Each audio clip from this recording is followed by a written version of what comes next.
Happy Sunday.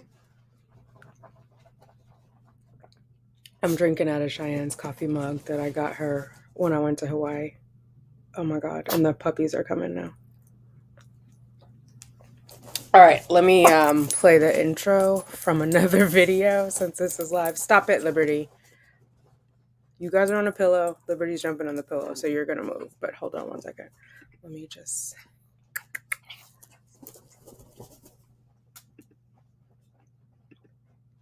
get to the tab. Okay, stop it.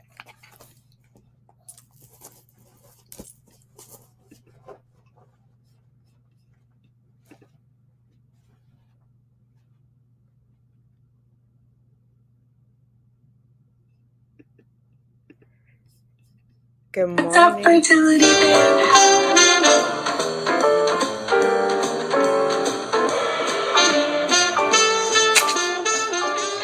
Let's get these babies laid.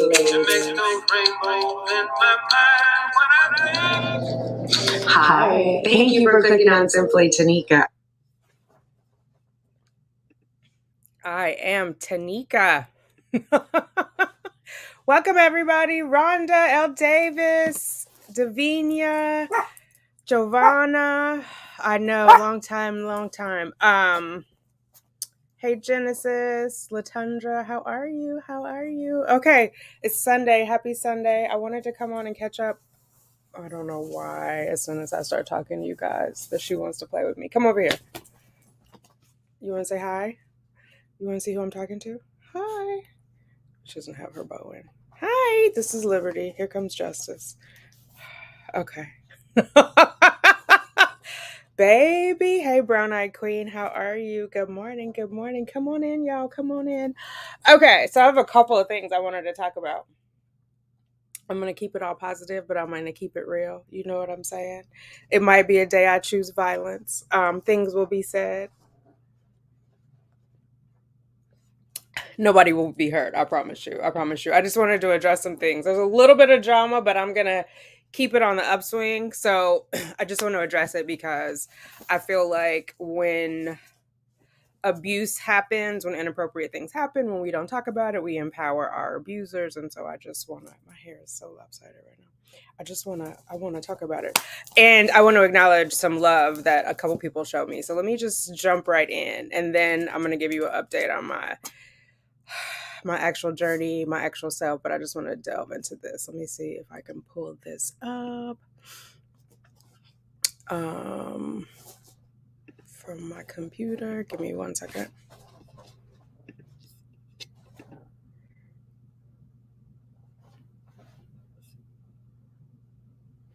It is processing. How's everybody doing this morning? Let me know where you're coming from. It is rainy here in Harlem. Okay.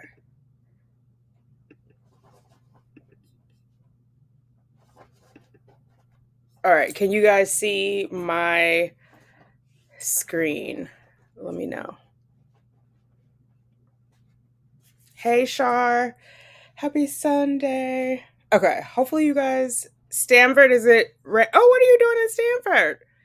Girl, you right around the corner. You're like a train ride away. Georgia, nice. Yesterday was nice and sunny. Friday was nice and sunny. It's raining today, which is okay, except I did not... you are very close to me. You are a train ride away. I'm feeling some type of way. What are you doing in Stanford? I didn't take the girls out yesterday. I was like, oh, we'll go tomorrow. Now it's raining, so I'm going to be out in the rain. Toronto, whoop whoop. I had to work in Toronto once for 2 weeks. I have on my mama shirt just because I felt like wearing it. Okay, really quick. So let's go through this little piece. First of all, I want to say thank you so much to Shelly Cameron for bringing this to my attention. I appreciate you. One, I had not been on the interwebs for a minute, and so I didn't see this. God watches out for babies and fools, because in the state I was in at the time it was happening, I probably would have just been in a real I just would have went to a deeper hole. So I'm glad I didn't see it. But 2 weeks ago, as I was coming out of it, Shelly sent me this note on YouTube. And she said, Tanika, just so you are aware, your channel was shared on a Reddit about TTC. There are a lot of really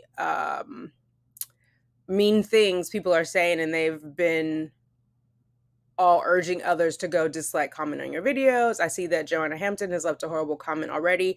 She is one of the worst that I've seen on the Reddit, and she's awful to lots of people. I tried calling her out for what she was saying, and she just got worse. I'm sorry this is happening. I tried reporting it, and I'm hoping the link will get taken down. I don't know you and have never seen your channel, but I wanted to let you know if you're getting lots of hate or dislikes, that's what's going on. You seem really sweet, and I'm sorry about this. I think Joanna seems really bitter. So thank you to Shelly for that. I'm so sorry that you had that negative experience. Oh, you've been there for a year? Okay. Oh, wow. I did not realize that. So thank you to Shelly. Sorry she had that experience. Like, she's on her TTC, I believe, about lost Reddit, and then here comes Joanna and her minions, and Shelly was concerned enough that she reached out to me. So thank you for that, Shelly. So then, of course, I had not seen them, so I went looking for Joanna's notes, and someone asked me about keto, and she was basically her focus. And I did this in the last video, but I just want to recap so it's all in the same place. She'd have had a baby years ago without the ridiculous amount of money and time she spent on this obsession of having a baby in her 50s. So, and then Shelly came back and was like, she got the subreddit removed. I apologized to her for having to go through that. She wanted to do something right here. I don't know if you guys can see my cursor in this, but right at the top, no, you can't. I'm looking at this other screen. You can't see it. Anyway, Shelly's saying she wanted to do something because she was doing what Joanna was doing was just beyond wrong. And then a couple other people chimed in. Timberly, who also had run into Joanna on Instagram, also chimed in, which again, I missed it because I was on my interwebs social media hiatus. Her husband was attacked. Her 12-year-old daughter was attacked. She came for her daughter. Luckily, Timberly was in person with her daughter when that was happening. Can you imagine? Oh, nice, Davinia, sunny in Illinois. Very nice. I used to live in Illinois, Downers Grove. Well, Downers Grove North is a school I went to. I can't remember what our suburb was that we lived in. I don't think it was Downers Grove, though. It was something similar to that. I need a tissue. Oh. Anyway, so Joanna came after Timberly's husband and 12-year-old, which is just crazy. It's bad enough children bully other children, but for grown-ass women, that's a special kind of fucked upness to go and bully a child. I feel like children are off limits. If we learn nothing else from the housewives, don't bring up other people's children. I agree with them on that one thing. She tried to destroy both the business of Timberly's husband and her 12-year-old daughter. And Timberly said, like, I don't care what people do in their life. Mine is busy enough that I have no time to worry about other people. Right. To actively go out and troll and antagonize was just a little crazy.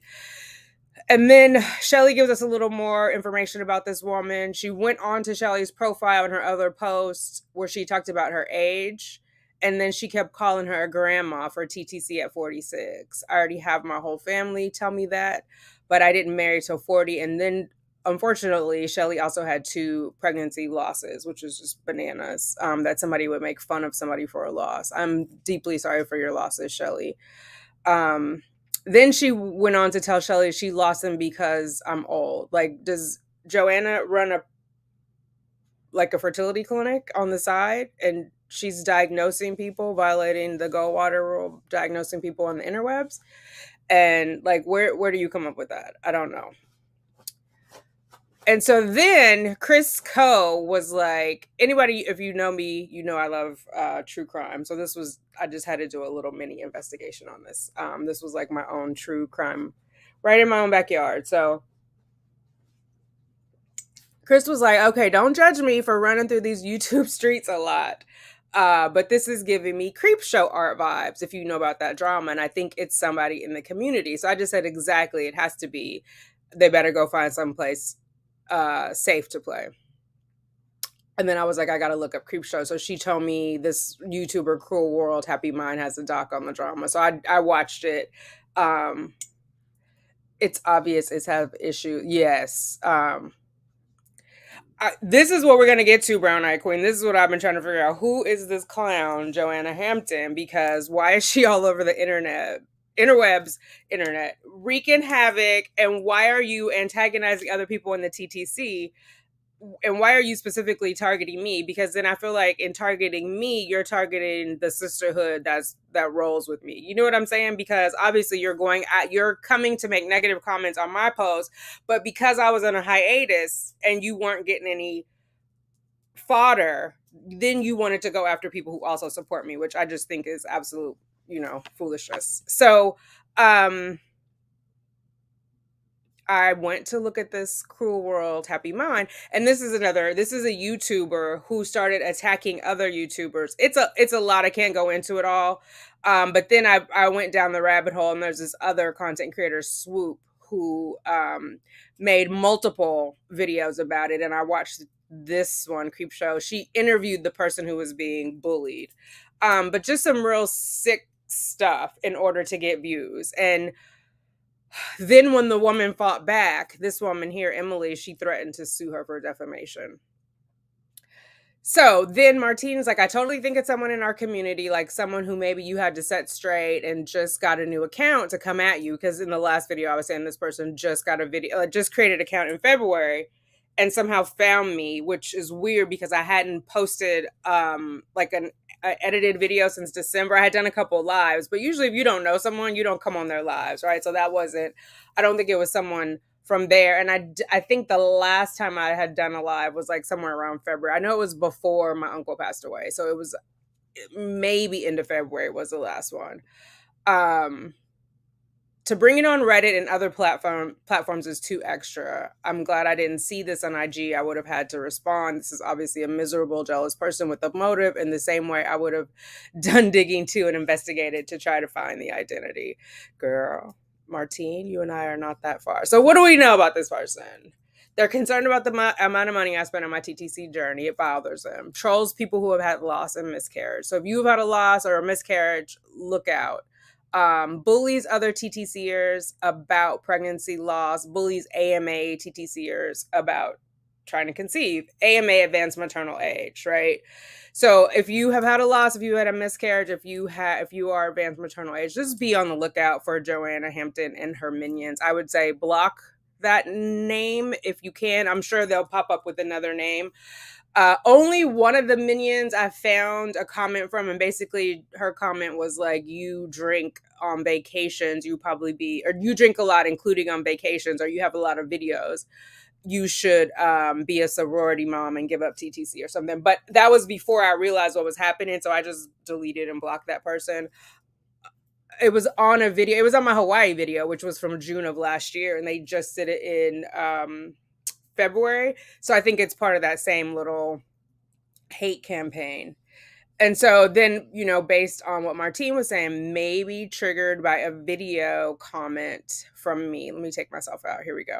So random using. It's someone who is TTC, because how would they have found us, right? Like, we're in our own little corner of the big, wide interwebs of YouTube, Instagram. I occasionally go on Reddit. I don't respond on there on a regular basis. Really, when I'm trying to research something is when I go on Reddit, but I don't go on there to have conversations. So it's someone who is TTC, because why otherwise? Someone who has some major financial limitations, because otherwise you wouldn't go in about, I can't even remember, something about the ridiculous amount of money I'm spending or the obsession I have about spending money, obscene, whatever. So the only time you clock somebody else's pockets is because your pockets are empty, right? Otherwise you wouldn't be like, oh, this ridiculous amount of money. It didn't come from you. And it's not, I'll caveat that, because I know sometimes I watch videos where people are like hair videos and they're wasting a lot of water, and people will be like, why are you wasting water? And they're like, I pay for it. I think that's more about an environmental thing. now correct me if I'm wrong, because I'm not up on everything. Maybe there's an environmental thing about money, like you're spending it too much. If it helps anybody feel better, I'm not spending cash, like papered money. It's always electronic, if that's what your concern is, Miss Joanna Hampton. So possibly someone with one or more pregnancy losses, although I think that would be particularly like fucked up if you had a loss to go after somebody with a loss. But why else would you be in those chats? And from what I can tell from the screenshots and whatnot you guys have sent me, and I apologize that being a part of my world brought this crazy person into your life. She has been attacking women who are of advanced maternal age who have had losses. So even though this person may have had a loss, maybe they're in the loss threads and don't want the older women in the loss threads. I don't know. Again, this is all speculation as I go through my my web detective of who is harassing people. I'm going to say it's somebody who is 35 or older, right? After 35 or at 35, you become, what is it? Advanced maternal age. What's the other word? I don't like advanced maternal age. I heard another one that I like because it included men and women, but we'll just go with advanced maternal age right now. Geriatric, that used to be the old word. There's a new one. It's escaping me. And then also based on what Martine said, is it someone who I set straight? So we have all of these. I'm going to say, for the record, the only time I've ever, quote unquote, set straight anyone, and I'm going to defend myself on this, but the only time I've addressed another TTC person in the community is when, and actually, I didn't even address it. Let me say it like this. Excuse me. I did the live elephant in the room video because people were reaching out to me asking me what I thought. And I did not say anything derogatory about that person. What I said was the truth of what my experience was, right? What I witnessed on the video, how I felt about it, and what action I took, meaning I had unsubscribed from that person.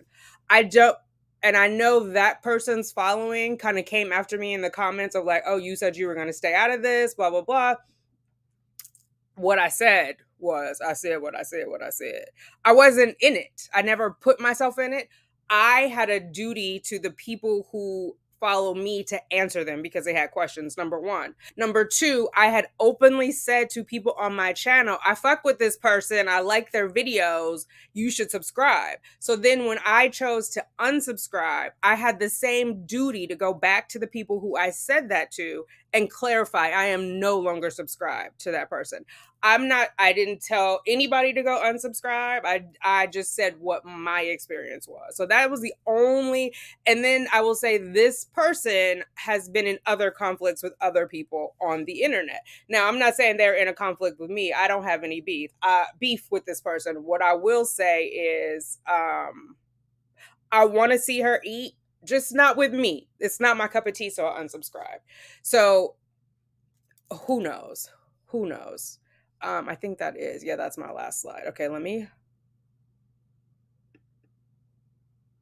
How do I take this out of here? Okay, no, I'm back. So that was what I had to say about that. I know some people were attacked and did not send me comments, and I tried to go back through and scroll. It looks like most of you guys handled your own, so I'm sorry that you had to deal with that BS. Those are just my thoughts on what has happened. It doesn't make any sense to me. Am I angry? No, but I am disappointed. I would hope that as sisters, whether we are friends or not, sisters as in you have a common, is it a common bond? You have a common thread in your life, just like you can have like a biological sister and you may not talk to them all the time, but you have something in common. You know what I'm saying? So as community members, I would think we would be more empathetic toward one another and not attack each other. Obviously, whoever it is, it's somebody who has mental things that they have not resolved, right? Like hurt people.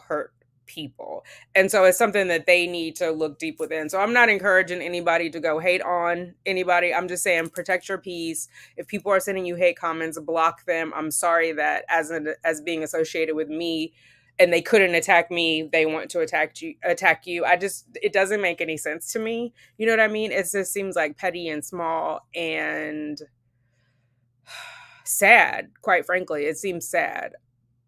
Hopefully we take all of our own energy and thoughts and protect our own mental health and wellness and focus on our own journey and things that directly impact us. Hey, Glow Poppin'.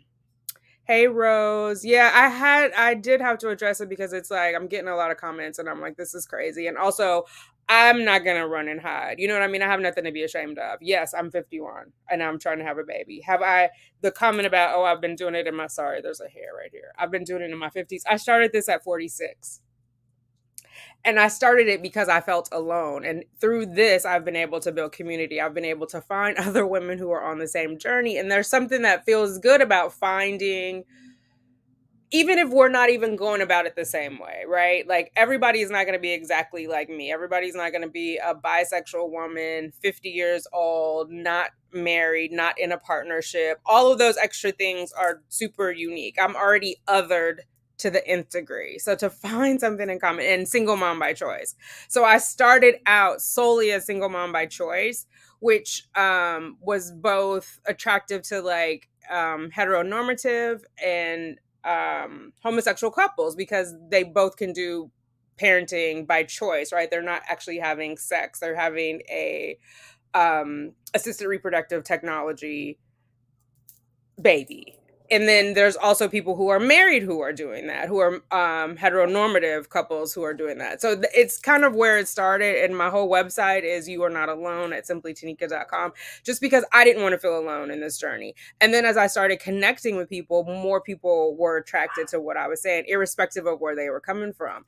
It helped me because I feel like we also get to crowdsource information. Like, have you had experience with this medicine? What did your doctor say about this? What does your HSG feel like?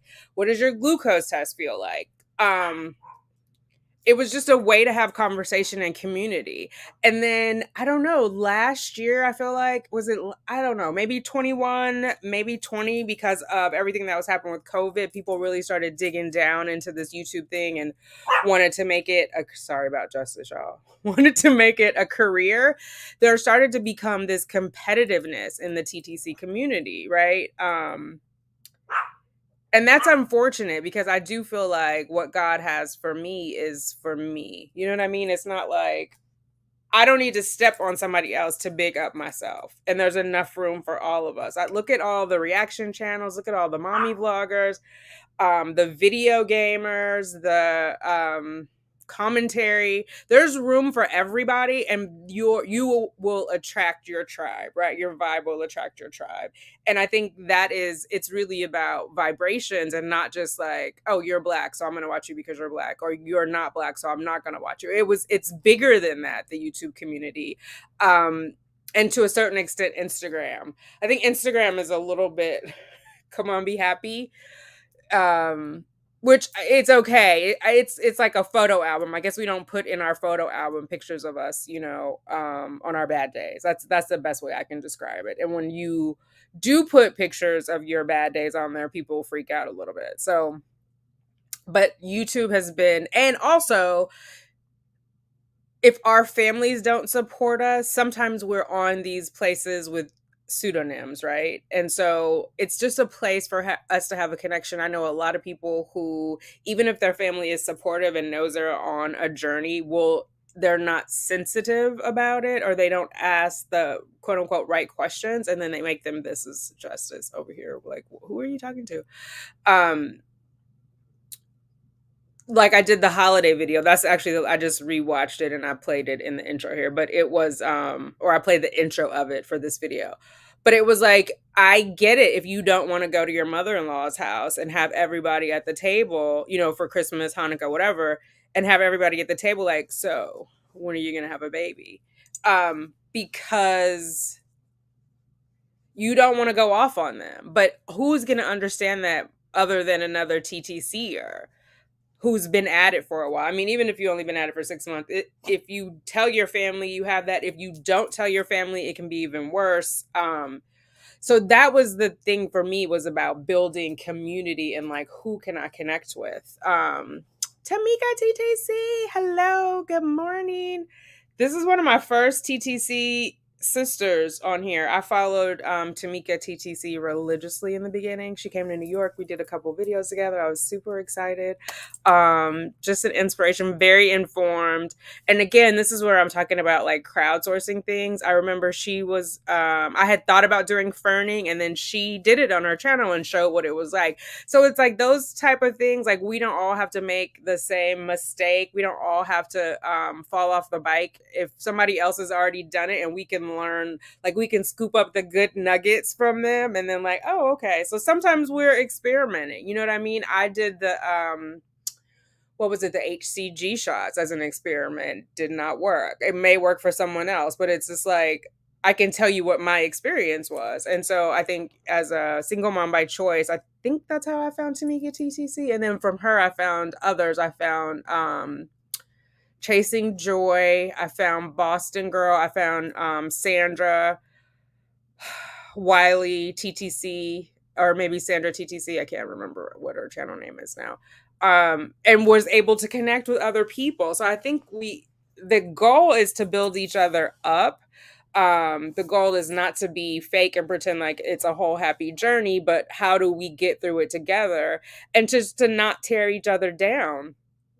So that was the other thing that why I had to address the elephant in the room, is because here's somebody who's doing something that's diametrically opposed to what my channel stands for, right? I'm about community, and lifting each other up and not tearing each other down. And here was somebody who was actively tearing someone down, frankly, about something that was none of her business. I mean, there's just no two ways about that.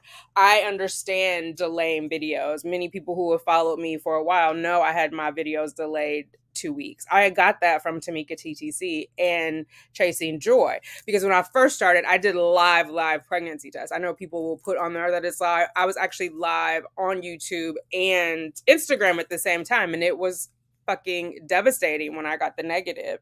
So to not only get the negative, but then to also trying to like deal with my emotions on camera. So if you are thinking about starting a channel, that would just be my advice of like not to do it or not do it, but just be aware you are going to be trying to manage your emotions and also have like coherent conversation. So it was just it was rough. Yes, have infiltrated the community for clicks and views. Absolutely. And I know this by the titles that it's for clicks and views, right? When you're like taking a pregnancy test, I'm not even gonna go down that path. But yeah, it's for clicks and views. Like you could just see by the titles, or they're doing very short. It's just obvious. There's clickbaity stuff on there. And then I feel like TTC started a trend and everyone has started to get in on this audience. The trend has started to grow. Baby, it's a lot of weeds in here.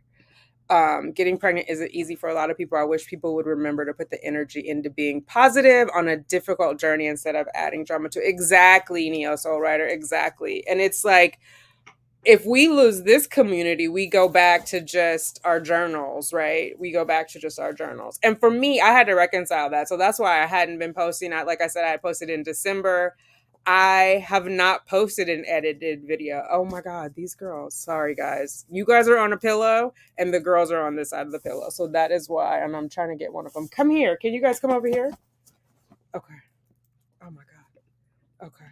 You want to see the people, or you guys just want to play with each other? Come here. Come on, Justice. Oh my God. Liberty, you want to see the people? Do you want to put a bow in your hair so they can see you? Hi, cutie. Hi, cutie. Cheyenne came over to see them, and she was like, oh my God, you're letting their hair get so long. They look like little surfers. I like their hair long. We'll see if it gets too hot this summer. They might have to get puppy cuts. But Liberty's hair, she likes it long. Justice does not really care, except she knows she doesn't like it short when Liberty has hers long. If that makes sense. But she has like a different texture of hair, so I was cutting it short, and she feels some type of way when she comes home from the groomer with the much shorter hair, and Liberty's hair is like swinging. She feels some type of way. So anyway, okay. In 2018, and also have a 2-year-old beautiful soul. Wish best for everyone of the nice. Hey Elaine, good morning. Good morning, T. it's one thing to not agree with me, but when you take the time to go on Reddit to do a smear campaign, I mean, you have taken something personal that isn't about you. Exactly. Exactly. Because I certainly didn't do a smear campaign. I just spoke my piece, which I'm entitled to do. And if you felt some type of way about it, that's something you have to look internally at. And then people were sending me clips. That's what it's hard because I didn't want it to be messy, but I had made a comment about taking urine into the kitchen. And then people were sending me clips of where this person responded on theirs about why they took the urine into the kitchen. It's none of my business. You don't owe me an explanation. It's just not for me, is what I was saying. It's just not for me. I don't find that sanitary. I don't take my food into the bathroom. I don't take my bathroom into the kitchen. I just don't. In the same way, I don't put a suitcase on my bed. You know what I mean? But it just depends on, it doesn't mean it's wrong if you do. It's just not for me. I know lots of people who do it, but I was just not raised that way. Just like I don't come in from outside and sit on my bed with my outside clothes. Like if I've been outside, I've sat on a subway, I've been in a restaurant, all those things. I don't bring outside booty to the bed. I just don't. So I don't bring my suitcase. That's just, now, am I a neat freak? No, because if I turn this thing around, you would see exactly how unneat freak I am. But I am hyper vigilant about sanitation. You know what I mean? So it's just a different, messy is one thing, but like what I deem sanitary is not. But then that person took offense by it. Do what you do. It's your house. You pay all your own bills. You know what I'm saying? So but it was the fact also that it was done and it was used in a title, which was just, it was odd to me. That's all I'm gonna say. It was odd to me. It's not how I would roll. The TTC is very mental, and doing it, you need the support. I did it at the age of 4. Yay! Yeah, it is. It is a mental battle every single day. It is a mental, and I think also when people are asking like, when are you going to start again? When are you going to start again? I think I can safely say July, but like I said, I'm just coming out of this dark space. I would say I'm fully out, but I need to get my house together. Like I need to start cleaning on a regular basis, getting up and doing my yoga. Because the thing is in order to go into a cycle, you have to be mentally prepared for all the options. Like those of us who have been at it for a while, unfortunately, know there is no such thing as a perfect cycle. There's always something that happens, right? It's like a last minute thing of, oh, this level didn't rise, that, and you have to be mentally prepared to flex with that. And so I knew, I had hoped to do it in March, but then my uncle passed. I went to California for a week and a half. I knew I wasn't going to be ready for that. I thought I would be ready for May and I wasn't. And then it was weird because then I ended up having 2 periods in May, which was like, that's the first time it ever happened in my life. So I don't know what that was. And it was a normal cycle in April. So I can't say like there was a breakthrough, but yeah, I'm going to say July or August. Which August would be interesting because I believe I got pregnant with Cheyenne in August, but we'll see. Anyway, it's mentally taxing. You're hopped up on hormones if you're doing artificial reproductive technology. People reach out to me after they have losses. Like you have to be mentally prepared for all of that. And nobody can ever really explain that to you. Even if I'm telling you now and you've never gone through it, it's not something that is really going to resonate with you. But those of us who have taken pregnancy tests after pregnancy tests, month after month after month, negative, it changes something up here. It changes something up here. Hey, Timberly. Oh my God, I shouted you out at the beginning. I know you said I didn't have to apologize, but I am sorry that she went after you, your 12-year-old daughter, your husband's business. Like that is ridiculous. And I did not see all of the IG chats because I think she had already blocked me. I could see one of your responses that had her in it where you were like, I already have children. But then I didn't see what prompted that. But I think that is then what triggered her, I already have children, to then go look at your profile and look for your children. I'm guessing. But obviously, I don't know exactly when you came in, that says 11/18. When you have time, if you go back and look at the beginning of this video, I did a little sleuthing as to what the profile of this person looks like. It's sad you can't. Oh, I like this picture in there, Miss Genesis. You can't even use your real name anymore and hide who you are because people search you Done to dog you. Down to dog you. Yeah. I mean, I am who I am. I use my name. I'm not hard to find, but I mean, and obviously because I'm posting about it, but I understand, like, if you haven't shared it with your family or other people, you don't want to be out there like that. This is a very private, personal situation. And so, which makes it even more horrible that people are going to talk about attack. I'm not even going to say talk about attack you. Like, but again, hurt people. And I just firmly believe, there's something wrong with this individual's mental state. And that's not something that you or I are going to be able to fix. I think we just show empathy, awareness, and move on, right? I'm not going to hide and pretend like it's not happening or this is okay. Like, as an abuse survivor, I know that's how you empower an abuser, is to stay silent. And so I'm not going to stay silent. I wish no ill will other than get help. And if you can't get help, get the hell away from me, because this is not someplace safe for you to bully me. Is to you what you are to a lot of us. Fall. I was drawn. Oh, nice. Thank you. Yeah, she's about to have a birthday too. But yeah, it was inspiring. It was very inspiring, especially because Sandra, even though she's younger than I am, she was closest in my age. But again, it was Sandra TTC, Tanika TTC, Arlette of Chasing Joy, and Boston Girl. Although Boston Girl was, obviously she's younger and had her daughter younger, but she was doing the single mom by choice bit. So it's like a lot of like slices. Our stories are different of like how we got here, but you look for similarities and you vibe off of energy. Hey Anna. 7 years of trying. I'm not stopping at. Oh, congratulations on turning 48. Living is the ultimate revenge, right? Living is a gift. I don't care what other people think. Absolutely. And I think that's important, Anna, and it takes a while to get there, but then that was what concerned me. Not concerned me, but it endeared Shelly to me, that I think she said she's 46. And had two losses, and she was just starting to reach out to a community, and then here she comes into this community and there's these bullies who are, instead of talking about TTC, are writing about me, me, and my channel, and telling people to go dislike my videos and make negative comments. So that would make anybody hesitant. Like, what community have I walked into? And to be fair, there are I haven't seen other people bullied like that, but there were a lot of chat rooms that I used to go into where people were attacked based on their lack of knowledge, which is redundant to me, because we were coming into the chats to get knowledge and get community, get a sense of community. So for you to be like, well, why don't you know this and why don't you know that? I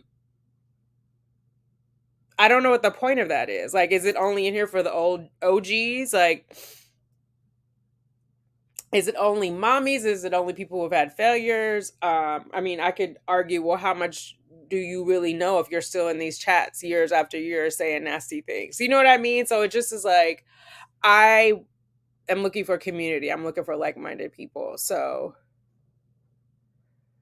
oh, thank you, Telltale.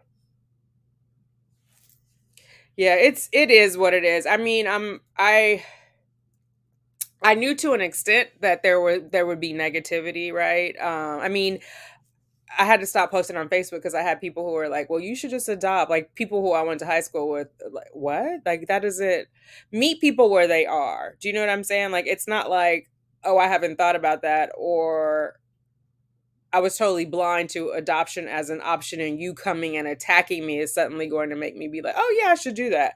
Attacking someone for their thoughts is never a way to sway them, right? To win friends and influence people.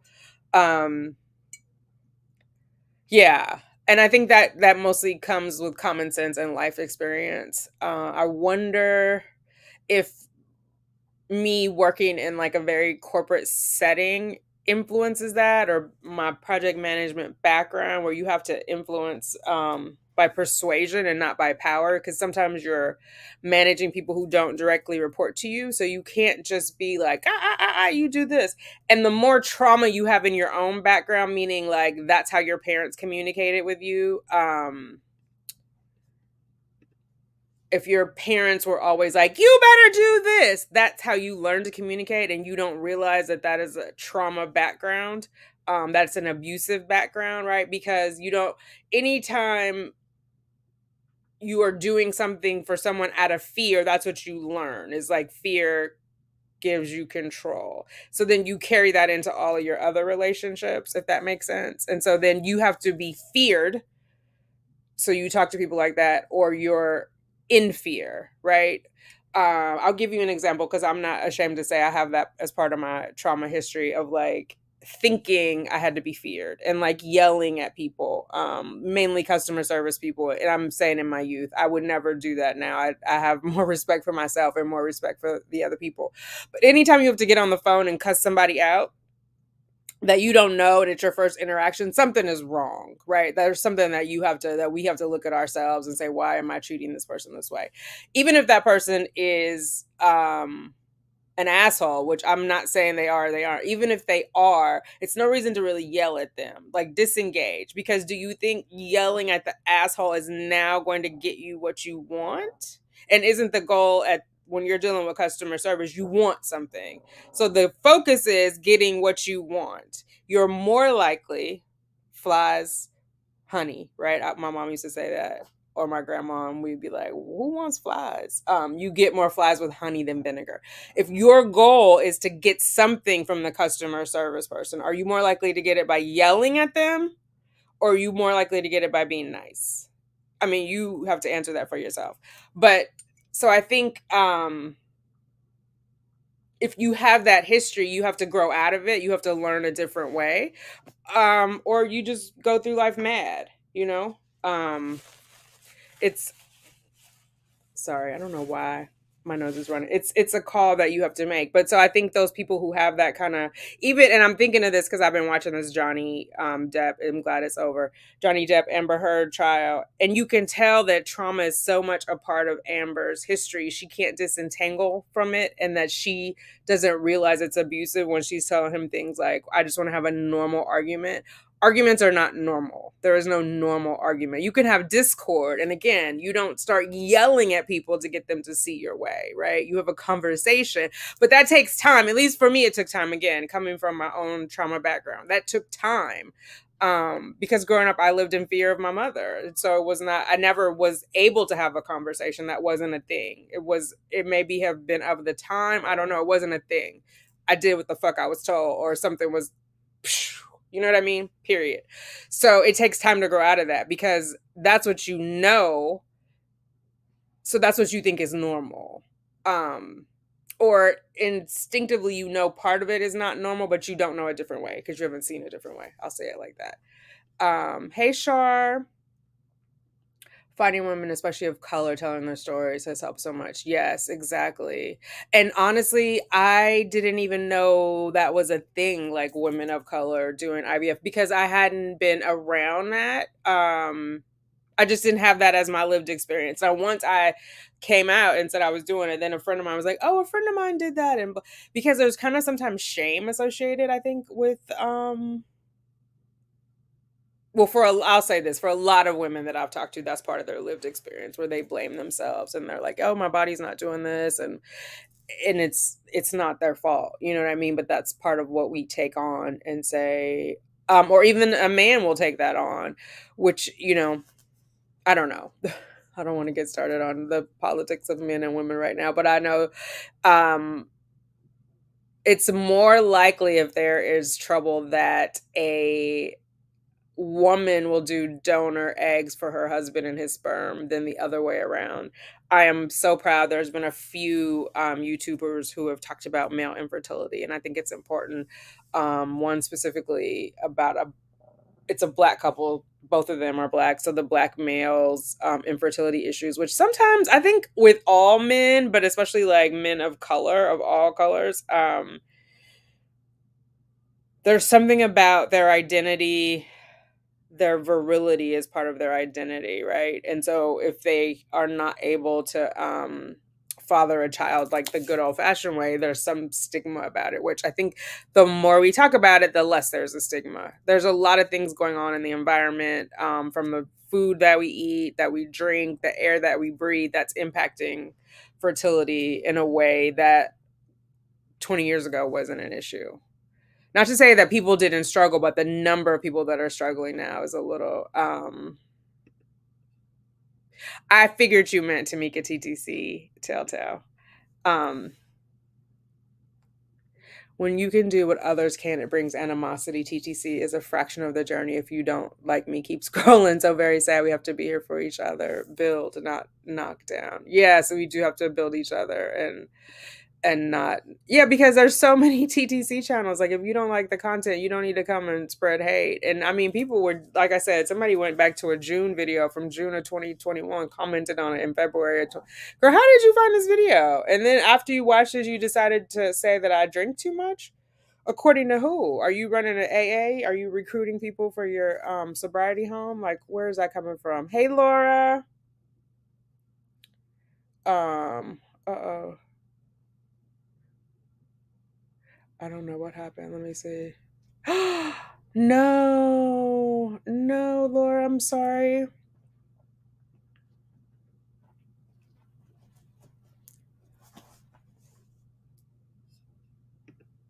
See, this pisses me off.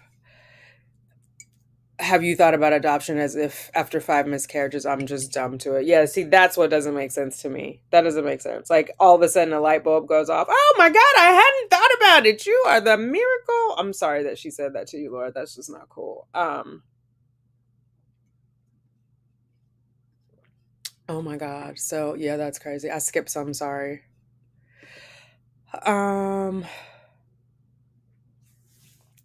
You are all beautiful and blessed, and no one can take that away. Your blessings are near. I know that's right, L. Davis. That is right. It's right. Justices came and sat on part of my keyboard. I don't know why. Ma'am, do you need something? Okay, let me catch up. T. Howard. I'm going to see if I can pop these in here. Yep.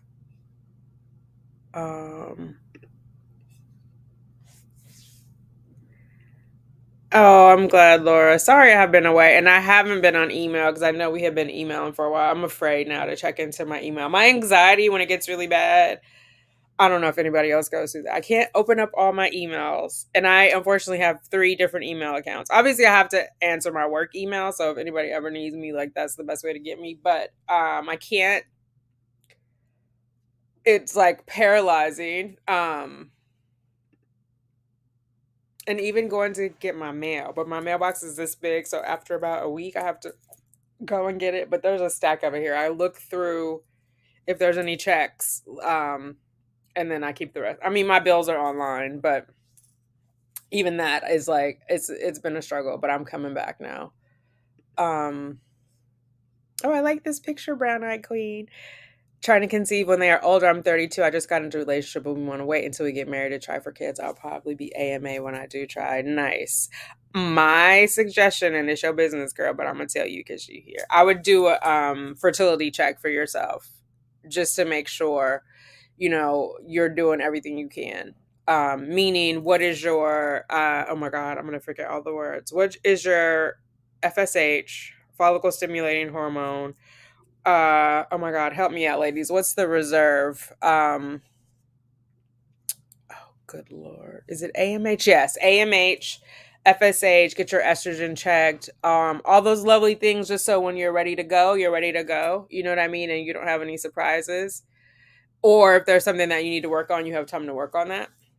But I'm excited for you. Congratulations on the boyfriend. Yay, yay. Yeah. Let's see.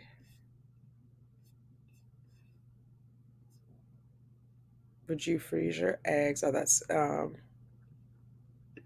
wait, let me hear more, Laura. And proceeded to tell me about how her cousin spent thousands on adoption for it to all fall through. If I wasn't so heartbroken at the appointment, maybe I would have not been silent and corrected her. You girl, do what your heart says, Laura. And even if you would have corrected her, would she have seen it as a correction, or would she have just become defensive and combative. I would report her though, even though, I mean, that's just me. I would at least call the office and say that she said some inappropriate things to you, or some things that you deemed as inappropriate. And obviously she didn't ask you if it was okay to talk about it. So I would definitely say something, because that's a little crazy.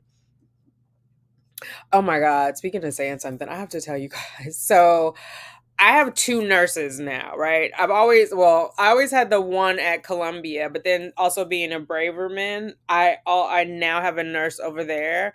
I am not gelling with this nurse. And so I finally had to tell her I found her extremely unprofessional. And then she got super defensive. Now she's like, you can tell she's writing to document it all, but I still feel the same. First of all, there's no way for me to call her, which I find very weird. Even if you're at home, COVID, whatever. Like my sister works for Kaiser, and they have I was gonna say a house phone, but a landline phone that you can call her and she can call you on there. This woman, I think she's calling from her mobile phone, because she only can call me. I don't have her number, and it comes through as a blocked number, a blocked mobile phone, which I thought businesses couldn't call you from blocked numbers. Maybe they've like laxed on the rules because of COVID, but I just find that weird. And then so when she calls me, now I know it's her from the blocked number, but then she'll call me in the middle of the day. I have a job. And so it is just very strange. And then we were going, I was or maybe you don't know, I haven't put that video out. I was prescribed the IVIG for inflammation. So it's like intralipids. It's that infusion, but it's not intralipids. And so we were going round and round to get it approved. And I was like, the insurance denied it, but the woman from the insurance was like, your doctor has to file an appeal. So I kept asking her, can you get this appeal done? And she was like, oh no, the doctor's not going to do this because we did it for someone else and they didn't get approved. And I'm like, bitch, what does that have to do with me? As much money as I have paid. And I mean, I was like, I was nice. I was nice at first, I promise. Because again, I'm trying to get something from her. But I explained to her how that didn't make sense. Like, based on another woman's experience, based on another woman's insurance, based on another woman's situation, because you can't tell me why she was prescribed these, right? So I'm not going to make the assumption that it's the same diagnoses that I have. Nor should you infer it, because HIPAA. So I finally had to tell her I found that unprofessional, and for the amount of money I was paying, that was not acceptable, and I needed to speak to the doctor ASAP. And so then she came back and was like, oh, I'm sorry, and blah, blah, blah. And I also expressed my concern about not being able to reach her.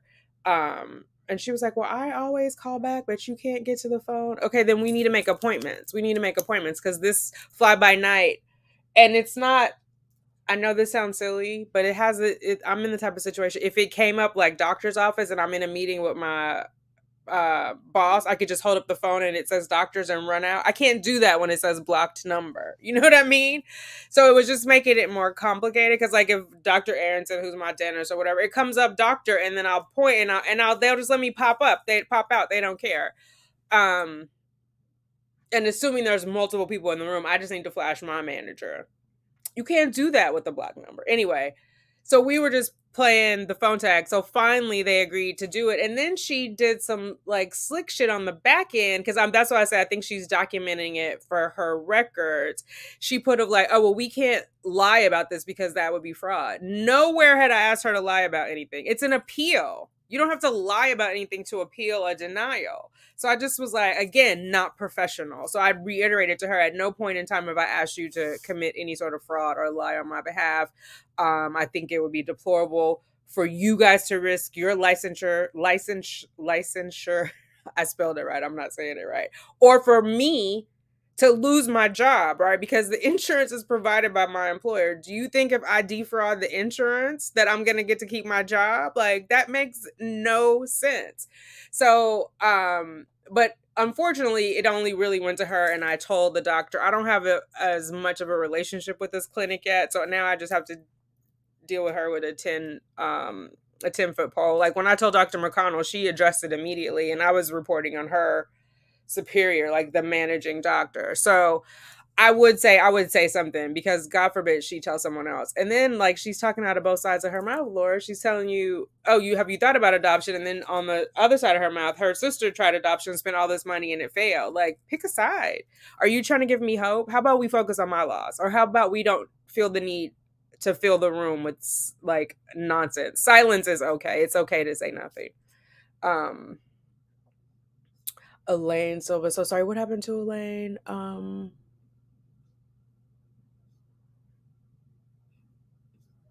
I missed it. I don't know what happened to Elaine.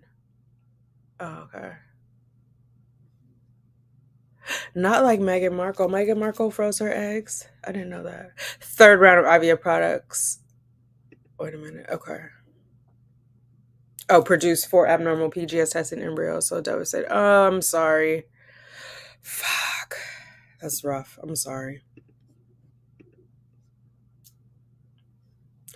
Yeah, I agree. I hate to hear it. I've been telling women I know or who want to have a fertility discussion, start with getting tested. Yeah, and chat with an actual RE, not just your PCP, especially within the veteran community and women of color. Absolutely, T. And I would say even a step further, not even just with your OB, or I guess it's a GYN. In California, they're called OBGYNs, although I'm not there anymore. The GYN, I would start with the gynecologist. I would move past the gynecologist and go to an RE because I feel like, at least again, and I'm just crowdsourcing, I'm not a medical professional. I just talk to a lot of ladies trying to get pregnant. They give them bad information, or they'll give them like, oh, wait, and I'll give you Clomid. These are the same doctors who are giving women who have, what is it? PCOS, who are putting them on birth control and not explaining that they're stopping periods altogether. Go to an RE. It may cost a little bit of money, but it could potentially save you a lot of money in the long run if you go to an RE and actually get your fertility workup. And then you can make a decision on if it makes sense to freeze your eggs, if it makes sense to start sooner. Like, it just gives you more options.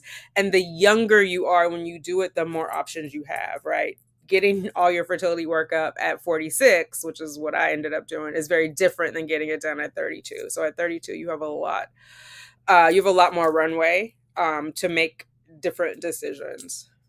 So I definitely recommend that. Okay. Where am I? Many of my friends chose to go to their PCP before talking to OB about it, much less a RE. Yeah. I would go to the RE.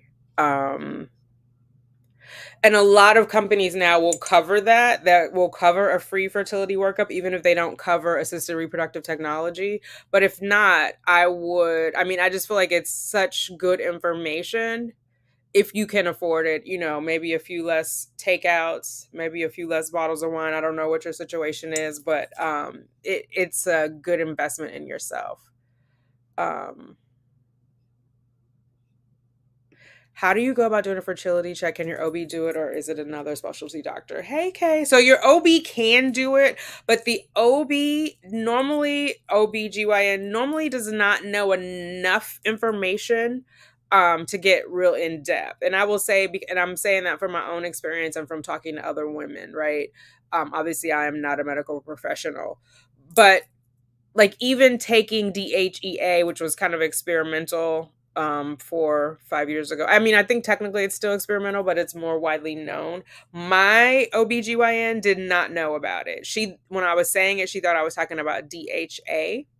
And so there are just limitations to their understanding of fertility. Now, delivering a baby, they got you. Keeping a coochie right, they got you. But actual fertility stuff, interpreting the AMHA, oh my God, AMH, no A at the end, anti-Murillion hormone, which is a snapshot of your I want to word this carefully because sometimes people say it's a snapshot of how many eggs you have left, which is not exactly true. But it's a snapshot of your fertility timeline. Like how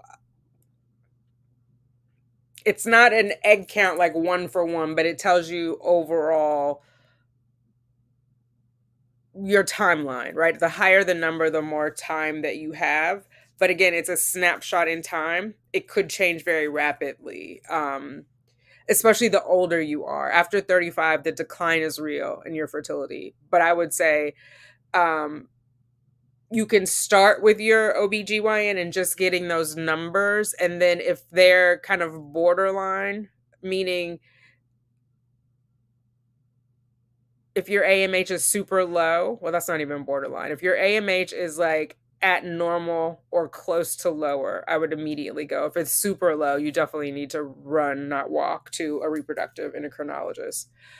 But just getting all that check, what do your ovaries look like, right? What does your uterine lining look like? What is your follicle count, AFC, antral follicle count, which is when you're just the count in each of your ovaries. Like, obviously the higher it is, the better it is for your fertility. By the time I started, mine was like maybe 6, like 3 on each side, and then with taking DHEA it increased slightly.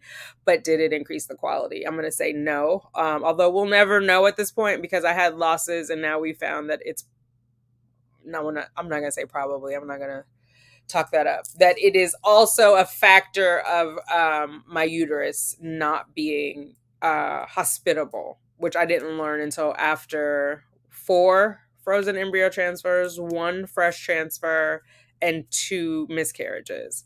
So I will always wonder, what if we had done all of that testing before I went to donor eggs, but I won't know the answer. But yeah, I would definitely get some sort of check just to see where you are. If nothing more than a peace of mind, right? You might get the information. It's like, oh, you're fine, and you can wait 2 years, or you're close and maybe you should consider egg freezing. And again, a lot of competitive employers will cover that fertility preservation cost.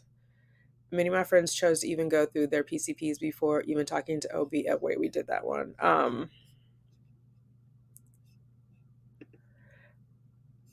Yeah, Elaine, it is hard. It definitely is hard. And then it's also like, when you have a loss, have you told your family? Have you not told your family? If you get pregnant again, do you tell your family, or do you wait to a certain point? It's like the losses are kind of what the throw a wrench in it all. Um, oh, Elaine, it's different. The AMH is different depending on your age. But the lower it is at whatever age you are, the faster you need to move.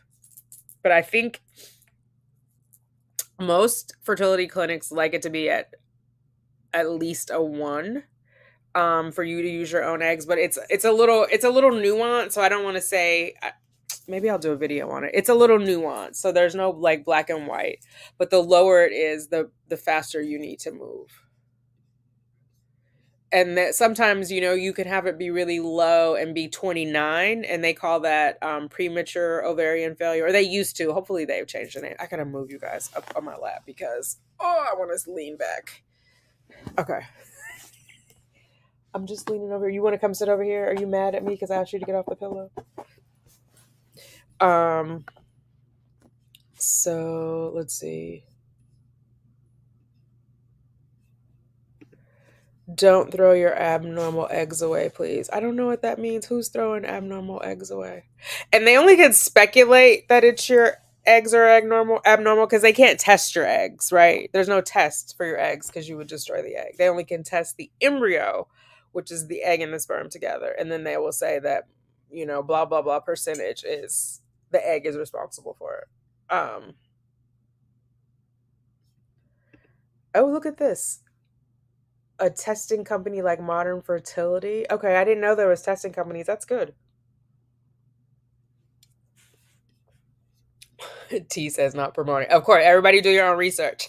But at least it's good to have names. It's good to have options, because maybe you Google Modern Fertility and some other stuff pops up. But do your own research. Look at the reviews. Look at the company. But yeah. Okay. Oh my God. Am I behind? A lot of times. Let me see. So many people think going to an RE means IVF. I have told so many people to visit an RE and just have the blood work and maybe an HSG done. If they have HSG, absolutely. Yes, that's a good point, Tanika. Not just going to the RE means straight to IVF. Get all your plumbing checked out. So an HSG is a good starting point. Make sure you don't have blocked tubes. What's the other one? The saline sonohystogram is good. Just getting everything checked out. What does the lining of your uterus look like? Um, if you have fibroids, I know during this process I have developed a fibroid less than 2 centimeters all the way around as of February. No, no, that's not right. As of December. I think I got the results later. But yeah, just getting everything checked out, what your blood work is. How is your thyroid doing? Where's your iron levels? What does your folic acid level look like, or folate? All of those things. And RE, that's what they do. Do you know what I mean? Where OBGYN, that's not necessarily their specialty. Their specialty is to check it after you're pregnant, typically. Um, yeah. So that's a very good point, Tamika. A lot of times timing is an issue because they are following a period app, not realizing when ovulation actually happens. Another fantastic point. Yes, a lot of ladies don't know when they ovulate. I've had a lot of people come and say, well, the app said I ovulated on this day. And I'm like, it's a suggestion based on other information that you provided, right? And so what else did you do to confirm it? So like the ferning I talked about earlier, temperature checking, like basal body temperature checks, cervical mucus. There are other indicators that you need to like look at that can correlate to confirm ovulation. The apps will help people who have no idea at least give you a place to start, but they are not the end all be all because it's just an app.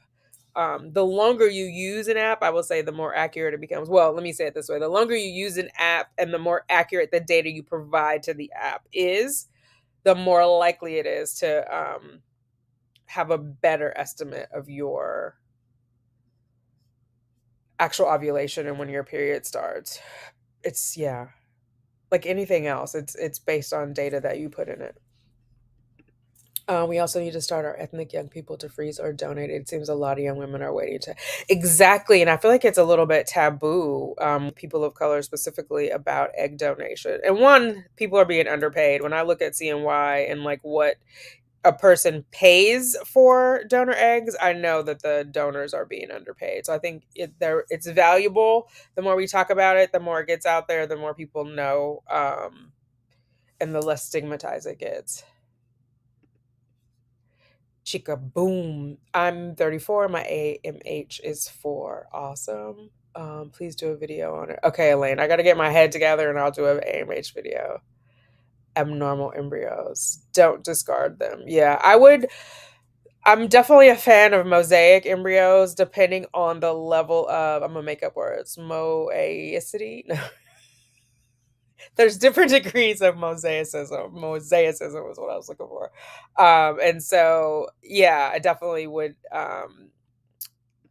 But and also, like, I know I'm on the other side about this, and we can agree to have peaceful discord. I just am not a fan of testing for that reason because you would have to throw them out. Some people say, "Well, I test so I don't have to implant abnormal ones," but then we see like mosaicism has proved that the embryo can heal itself or correct itself in utero. So I know everybody has a philosophy on it. I'm just saying mine. It doesn't make your opinion wrong. It makes it your opinion. Let's see. I feel like part of me is afraid to get those tests because my mom and older sister both had a hysterectomy due to endometriosis. I don't want bad news. Girl, ma'am, brown eyed queen. First of all, I'm sorry that your mom and your sister had to have a hysterectomy. I think being afraid is totally normal, but I also think like once you get past being afraid, be informed. Like what a powerful position to be in, to be informed. Whether you I had a friend who I reconnected with. I think I talked about her. I might have talked about her on the other channel, but I reconnected with her and she decided to start her fertility journey as we reconnected. So it was sort of like kismet because I was helping her through some of the stuff. And then it ended up that she had cancer and she had to have a hysterectomy. And she was trying to get her eggs done. I'm not going to say the name of the clinic because I don't know the circumstances, but obviously we're here in New York. It was one of the New York clinics, a clinic I haven't gone to, a clinic that I looked at. Have no experience with them, good or bad. They didn't even get back to her in time before she had to have the hysterectomy because she was, the cancer doctor, oh my God, what is the cancer doctor called? It'll come to me.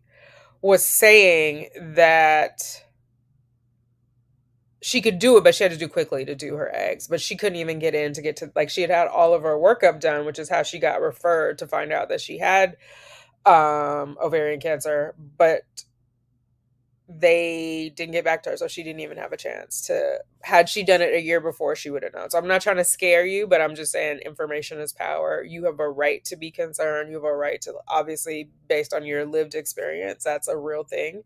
And so I'm not trying to shame you or talk you out of that anxiety that you're feeling. I'm just encouraging you to explore all your options and emphasizing that the sooner you explore them, the more power you have. The sooner you get that information, the more power you have.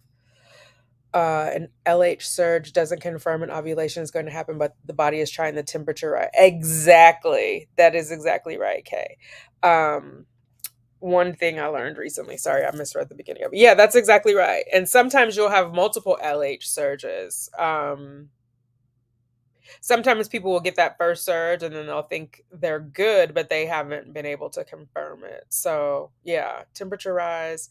Also, the ferning, if you do the not telescope, not kaleidoscope, microscope, microscopic analysis of your saliva, and you look for the ferning in that, you can also confirm your ovulation. But the temperature check is the best way to do it at home, because even with I tried the progesterone strips, and I know when you're going through, when you're working with an RE, they can do the progesterone test like 7 days later, but it's 7 days later. Do you know what I mean? Like, or they sometimes they call it 21 DPO, assuming that you ovulated at 14 days on cycle day 14, but it could be off by a day or two. The temperature check is the best way, because the next day it goes up. So you know that you just ovulated, because your body is warmer and it's producing more progesterone, like progestational, right?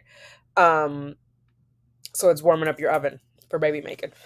Um, Me too, brown eye girl. I feel like not knowing feels safer in case something is wrong. I'd be heartbroken right now. Okay, you too. I mean, ladies, you have to follow your heart. I would just encourage you to, if you can, if the information is available. Um, I feel like, what is that? Knowing is half the battle. Who is that? Oh my God, a Saturday morning cartoon. But but you have to do what makes you feel comfortable. I don't have an answer for you other than knowledge is power. And the sooner you know, the sooner you can act on it. Your AMH went from 2 to 4 with vitamin D supplements. Oh, interesting. Girl, you need to do a medical study, because there are studies that are that there is no way to increase it, and they have done multiple studies on multiple women. So that's interesting that vitamin D did it for you. Was it the same scale? Because different labs do use different scales. So I mean, not that I'm doubting it. I'm just saying. The only like scientifically, if it's showing what remains of your fertility, what your timeline is, and that includes how many eggs you have, right? Well, we all know you can't get more eggs as you get older. So I would just be curious as to what made it rise, what part of your fertility timeline has increased. Because all the eggs that you have were created while you were in your mommy's uterus. You're never going to create any more, and you're going to lose them as time goes on, right? So I would just ask, like, what your eggs did not increase. What part of your fertility timeline increased by using vitamin D? I've learned more about my own body and cycles between the age of 37 to now at almost 40, and it's been a journey. Girl, speak on it. Advocating, or I'm sorry, I didn't mean to call you girl T. I don't want to misgender you. I don't know. Sorry. But yes, I for fertility should come much sooner. I agree. I'm gonna say, T, I didn't even know like which part of the cycle was when you could get pregnant. Like, maybe I fell asleep in school for that, but I didn't know. Because I remember asking the question, like, well, when do you ovulate? I'm trying to think of this, because it was before or after. I can't even remember now because now my mind is clear. But there was something about when is ovulation before or after your period, and it's both. It's 2 weeks before and it's 2 weeks after. So it was like, so how does that work? I just feel like it is such a disservice. Yeah. There's a lot to be learned about it, which is why I'm always glad when younger people come in here, even though they're like, oh, that old lady's trying to have a baby, but they can learn stuff about their body because the ovulation part is very confusing. And even just testing it, like, right, when we're doing OPKs, what are we testing? We're looking for the LH surge or luteinizing hormone surge. And we're like, okay, now I'm about to ovulate, but you could surge and surge and surge, especially the older you are. I don't know. I can't say it also happens for young women because I obviously haven't been researching younger women specifically. But the older you are, your body could wind up and try, bat about a swing, miss, and then wind up again. And obviously, the older and older you get, it might never hit. And so that eventually your periods become more spread out and then they stop. So just the whole part of the it's a lot. It's a lot. And I feel like in school they made it such a shameful conversation. Like you don't really need to know about this because you shouldn't be having sex and you shouldn't be getting pregnant at your age and one day you'll get a husband and it'll all just work out. Or a wife. Obviously they didn't say that in the 70s, but you could have a husband or a wife as far as I'm concerned. And then you'll be trying to struggle because it I don't know. And I try to think of it, is it because of patriarchy? Is it because of religion, chastity? Why do they not tell us about our bodies? I'd be interested to talk to men about this. Like what is their sex education like? Because they definitely separate us. So what is their like a cisgender male when you're in high school or whenever they tell you, what do they tell you? Because I also get kind of sick of the narrative. This is a total aside of like men being like, "Oh, that woman tricked me and had a baby." Well, how did she trick you? Like, were you not paying attention? Because I've also dated people who were like tracking my period better than I was. So definitely their mother told they knew more about it than I did. But yeah, it's like, why are we holding that back, that information? Because we think people will understand. I feel like you're giving children. Oh, that's a bad analogy. I was gonna say loaded guns, but I'm not going to say that after all these mass shootings, but you're giving them some type of weapon and you're not explaining how to use it, right? And obviously it doesn't work. Otherwise, we would have no teenage pregnancies. But I wouldn't be here. I'm a product of a teenage pregnancy, so I'm not going to shame it. But I'm just trying to like talk through what that logic might be. Um, but yeah, I agree, T. I've definitely learned more about my body and my cycles as an older person, as an adult, like no doubt about it. Even after having a child, I've learned more about it than I knew before. Um, Try not to think of it as possible bad news, Brown Eyed Queen. Those tests can lead to answers, which is only a step forward on the path that's most likely to get you to your baby one way. I know that's right, Laura. I like that. Well said, Laura. Much better than I did. Normal to be afraid, but getting ahead of anything sooner than later is key. Exactly. Exactly. Also well said, T. It is fear is a part of life, but the information can be powerful. And like, what if you don't want to be looking on the other side? Well, let me speak for myself. I don't want to be looking on the other side like, damn, if I would have done it 2 weeks earlier. Do you know what I mean? Like that's a different kind of head trip, I think. Yeah, that's a different kind of head trip. All right. Oncologist. Thank you. Oh my god, an oncologist. Why was that? That was was not coming. My brain is a little foggy. Health education was horrible. I remember being told you can get pregnant any day and that sperm can get you pregnant by just basically being in the same room. Right? Oh my god. Oh my god. Health education was exactly. I was like, if somebody sneezes on me, I can get pregnant. And they would always stress like you always have to use a condom because you can get pregnant the first time you have sex. Um what I think would have been a more truthful, at least would have resonated for me, is the first time you have sex, you're likely to be ovulating. Your body is likely having you. Um, have that desire because you are ovulating, and like that is a powerful thing, so that at least your logical brain knows what's going on. But yeah, it was like health ed was a joke. It was a complete joke. When I talk to people about my journey, I always leave with I know more about how to make a baby than I ever wanted to know, and everyone says how much they respect life after realizing how many. Yeah. Jamaican society, condom usage is pushed on the boys, abstinence is pushed on girls. Essentially, both are encouraged to don't bring home. Right. And it's like shamed if you do. And then I feel like because it's the girl who actually is having the baby, there's more fear put on her of like her parents are going to put her out or you're going to be shamed. My mom had to go to a different school. She got kicked out of school and went to reform school as if that's something to be reformed, a pregnancy. When she got pregnant at 17. So it's just a weird, I don't know. And they also, the air conditioner just clicked on, sorry. They also make it seem so easy. And I feel like there's two sides of that coin of like, right, it's going to be potentially easier now, not for all women, because some people, even at that age, have been diagnosed with PCOS or they're going to have fibroids or they're going to have endometriosis. So it's not easy for everybody. It's easier in general. But there's going to be a whole struggle for some people. One, if they wait too long, or two, if they have some sort of issue, like a fertility issue. But that part is not really encouraged. Not even that's not encouraged, it's not discussed. So then, because there's been no discussion, it's assumed that that's abnormal and that there now is some sort of shame about it, right? Stars have to align to get you pregnant. Totally, totally. And a little bit of baby dust from God. Um, it's a miracle. So many things have to line up among the stars. Yes, yes, I agree, ladies. Oh my God.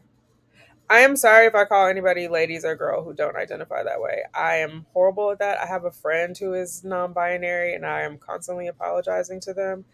Um, hey there, I should not assume anything about anyone, and that is definitely not my intention. Um, I will just say I should start my videos with that. My name is Tanika. My pronouns are she, her, and hers. But I don't know what everybody's are. So I yeah, it is it's interesting because I know some people who are like when they're told that their child is a miracle or that children are a blessing, and they will say it's not a blessing for them, and I'm like, ooh, it's a knife through the heart. It's a knife through the heart. It's not easy and it's not for the faint of heart, and that's why I think it's important that we all kind of band together in positivity even when things are not positive. But as far as, and I don't mean toxic positivity by any means, like if you're not feeling well, you're not feeling well, but positive in the fact that we are encouraging and uplifting other people. We are not tearing them down. We are not saying negative things about them or their journey, or their lived experiences, you know. Um, I know I have lost subscribers when they found out that I was bisexual. Um, I'm not their cup of tea. It's okay. But then we know where we stand. You know what I mean? Like if you somehow think I'm an aberration, no. If you think I'm something that is not um godly because of that, then I'm not your cup of tea. I'm not offended by that, right? You have your beliefs, I have my beliefs. And so it is easier for us to part ways than for you to come back and attack me for that. Because I don't know what that gets you and I don't know what it gets me. So I also think we can have discord without having to part ways. We don't have to see eye to eye on everything. Um, I'd much rather we not see eye to eye on everything because I think that makes the world much more interesting. I don't want to be in an echo chamber where everybody thinks exactly like I am and everybody moves exactly the way I move. Because then what do I learn from that? What do you learn from that? What do we get from each other? We could just interact with ourselves, and you know what I mean? So I think there's a fine line of there's lots of fine lines. There's lots of fine lines. But I think it's okay to disagree in a respectful way. I don't think it's okay to bully. I think it's nice to have other women to have a sounding board with and talk about what our experiences are, what we know about this part of the journey, what to consider. When I first came into this, I was like, I'll never ever do donor eggs. And now here I am with 6 donor conceived embryos. It's just we all have a different walk and we all have to get there on our own. Now, if somebody would have bullied me about not considering donor eggs, do you think that would have swayed me? Or if somebody would have bullied me about why don't I adopt? First of all, they're all such personal decisions. It's hard to tell someone what they should or shouldn't do, mainly because like I don't know what your lived experience is. I don't know what your past trauma is. I don't know where you are on your journey of life, not just of TTC. So to jump in and do that can be inappropriate and can be off-putting, even if someone is coming from a place of goodness, right? If people are like, well, that's not what I meant, that's not what I intended, but that's how it was received, and I need you to hear me explain to you, like if you're a real friend or if you're really concerned, how I received it and why. And then you move on from there. Because I think otherwise, if you don't say how it was received, if I don't say, let me just speak for myself, if I don't say how it was received, and then it feels like a paper cut, and then it keeps going and going, and then I'm dead from death by 1,000 paper cuts. That's where I am today. And like 10 years ago, I wouldn't have been there. Which is also why I feel like I'm on this journey. I'm in the location of my journey of where I'm meant to be, because I would not have been in a mental place 10 years ago to be a mom again. So all of that kind of works out on its own. All of that kind of works out for a reason.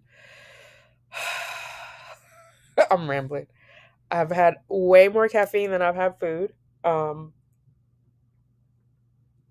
But I wanted to come on and talk to you guys. I wanted to say that. I appreciate all of you. I love you. And I missed stuff. Let's see, Shar. I'm in a bit of a paralysis, even trying to start the process. I haven't been able to select a Central Florida gay-friendly RE, neck deep in research, and every bad review has me terrified. Oh, yeah, that makes sense. That makes sense. And it sounds anxiety provoking. I would have a little bit of paralysis too. I guess one, does it have to be Central Florida? Is there a place that's like, I'm not super familiar with Florida, like that's drivable, that you could go to. Although I feel like there are parts of Florida that are super gay friendly. But again, I don't know. Like I feel like Tampa Bay is, but that doesn't sound central because that sounds like near a bay. I don't know. I don't know.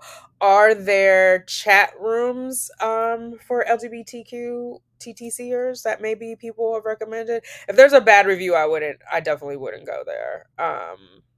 I mean, you have to take that with a grain of salt too. I would say if there's multiple bad reviews, because that could be one person who was not willing to work with them and could have had a bad review. So there's a lot going on. I know someone in the Baltimore area who two different couples, females, one of them got pregnant, much younger, also white, got pregnant with, oh my God, IUIs, like 2 IUIs. Had a great experience as an LGBT couple there, right? As a lesbian couple. Then there was another couple, older, black, had already had one child, had a horrible experience at the same clinic, and definitely felt discriminated against. But I also think there's that, I hate to say it, but there's more animosity against black lesbians from other black people than there are toward, I don't know. The black community is not always LGBTQ friendly. But there is definitely hostility there. So it's hard with the reviews is what my point is. But definitely I feel like you'll get a good sense. And interview a couple of people. You know what I mean? You don't have to go with the same people. But you'll know, Shar, when you're ready. Like it's no, like even though I was like rush, rush, rush, and now I'm like, oh, I need a minute. You just have to follow what your gut is, which I'll have to do. I don't know if that makes a video sense for a video on my channel, but there's something about your gut that's actually connected. You call it a gut feeling, but it's along your nervous system and connected to your literal gut. And women have it stronger than men, this intuition, but it's actually connected to science. So anyway, I'm rambling. Go with your gut feeling, and I wish you well. If you need anything, email me. I'm going to start checking my email next week. It's Tanika at simplytanika.com. Even if it's just words of encouragement, hit me up. Angie Fears. Oh, I like this picture, Angie. This is cute. You two are cute. I shared with someone that I was going through IVF, and he asked me if that was God's plan. I responded and told him that it is a plan inspired by God. Wow. Wow. If that was God's plan, that's interesting. I know the Catholic Church, which I'm a Reformed Catholic, I guess, or former, I don't know, does not support IVF. That's an interesting that someone would say that if that was God's plan. You have to own your truth though. Do you know what I mean? You have to own your own truth. And I like your response. It is a plan inspired by God. I like that. Oh look, T said I like that too. Hi Sunshine. Sending positive energy and light. Are you still thinking about doing small groups for members? Small groups on here, small groups on. I don't have members over here. I might do some Google Hangouts, but I think I said this in the last video or the video before last. I stopped paying for all those subscriptions, so I only have the free. Um, it's not a Hangout anymore. Is it called a Google Meet? I only have the free Google Meet, so it's an hour. I might do them on here. I have been reading that other book. I just haven't been posting about it. I'm trying to get back to it. Chica boom boom chicka boom boom. I don't know why it makes me think of that. I do not personally recommend PGT testing, but I have a whole video on that. It's a personal choice. I can't speak for you, but I go into why I am not a fan of it. Yeah. Andrea. So yeah, I'm gonna make notes of these videos and talk about them. So many thoughts running through my head. I just have to sit down and focus. And the single topic videos after the research are easier to edit. It's the vlogs that take a long time, but the single topics are pretty easy. I just have to do the research on it so I can like script it and talk cohesively and give you guys all the references. Because I don't want to just be talking out of the side of my ass. I want you to be able to go look at what I read and come to the same conclusion. Because it's a bit like I mean, all medicine is a bit interpretive. Like you might have the same two doctors and they would go about it a different way, or they don't agree on certain things, like how my Share would do the HCG injections, but Columbia does not. They only go on things that have proven medical track records. Whereas the Share was on the more experimental side, which is why they had more success with AMA and own eggs. So I like to give you guys a link so that you can go and read it. Because it's all up to interpretation. And I'm as the older I get, the more I learn that people can hear the exact same sentence and have walk away with two totally different interpretations of that. And that really hit home for me back in 2016 when I was on jury duty. We all sat and listened to the same testimony. We all took notes. We were hearing it at the exact same time. It wasn't like a newscast where somebody watched it on a Monday and then somebody else went back and watched it on a Tuesday, whatever. Exact same time, and we all had different interpretations of it. There were I think there were 9 of us. I had noticed it before, but sometimes like I had noticed it in like meetings at work, and I just thought, oh, that's like corporate spin. People are hearing what they want to hear, but people really do hear what they want to hear, but it's based on their own lived experience. So that's what I like to give, like the background on how I came to that conclusion, which is what I'm saying, Chica Boom, about the PGT. I only can speak for my own walk of life and the research that I did. So if I think, let me just look really fast. If I do a search on my channel, I think it's called PGS. It was a live, and I pulled up like all of the, oh my God, April 12th, 2019 is PGS. Is at that time they were calling it just they hadn't done all the derivatives. PGS, pre-genetic screening, hope or hype. is what it's called. So let me see. How do I show you? Let me just show you really quickly so you can see what the thumbnail looks like. Share screen.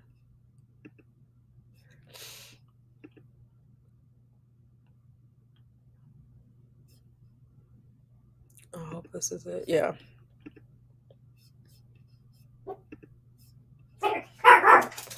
Uh-oh. Can you guys see that? Yeah. This is it. PGS Hope or Hype. And in that video, I pull up the documents and share with you and read them for you. So if I don't know why the girls are going crazy. If I will drop this in the chat.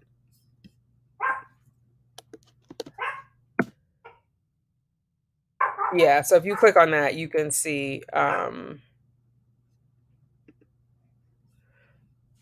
you can watch my thoughts on that testing. Oh wait, what's going on, Sunshine? Hey, Christina. Okay, let's see. PGT was good for me because I had a long history of endometriosis, and I knew that if my transfers didn't work, I didn't want to have to guess if it was the embryo or uterine environment. Good point, Sunshine. Good point. And that's why I think it's a personal choice. I don't think it's like a cut or dry. You have to look at the totality of the situation. After some failed transfers and chemicals with PGT normal embryos, I knew it was the uterine environment, not the embryos. 12 weeks pregnant after now getting to the root of the... Congratulations, Sunshine. That's what I'm talking about. And that is the perfect example of how information, how knowledge is power, right? Yeah, I love that. I love that. Alexandra, hello. And let's add the decision to test or not is so specific to everyone's needs and medical history. No right or wrong answer. It's different for everyone. Best to make an educated decision based on your body. Absolutely. Absolutely. And it's so interesting because a lot of women, well, let me not say a lot of women. Like I went out and did a survey. There have been in this community, several women have reached out to me and said they regretted doing the testing because they had to discard their embryos.